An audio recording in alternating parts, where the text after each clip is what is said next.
afuukidde Jamaica ekizibu. Omuyaga gwe bayita Melissa gusaanyizzaawo yo St. Elizabeth yamaze dda okubeera nga esaanyizibwawo. St. John nayo almost kyekimu.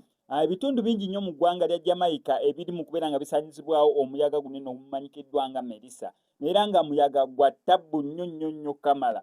Labyeko ku aerial shots ezimu eziraga omuyaga we gumaze okubeera nga guyise mu mazima ga Katonda, ebintu byonna bisaanyiziddwawo. N'obulamu bw'abantu bangi obuli mu kubeera nga buliripotingibwa abali mu kubeera nga bafiiridde muno. However, okusinziira nti abagulangirira basobola okubeera nga bakola evacuation ey'abantu abamu. Mukimanyi bulungi nnyo nti mubeeramu abatalina bulungi ssente biki nga beetaagisa abamu nkuma bintu byange biki n'ebisigadde ng'ebyo bamala kulabako, abamu obulamu bwabwe bwagendeddemu.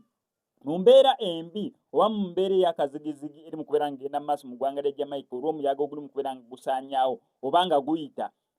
Neera mulimu abalifunyemu essanyu. Yes, mulimu abaliyo ssebo nga bali mu kuba pate. Si be Bajamaica, music ali waggulu. Ndabye akatambi k'omu ddwaliro naye nga mu ddwaliro mulimu music.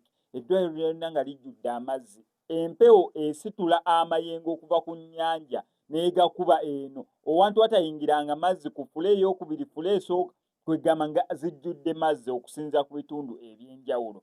However, embeera amazima si nnungi. Embeera si nnungi. Omukono gwa Mukama Katonda ogubaliko bambi.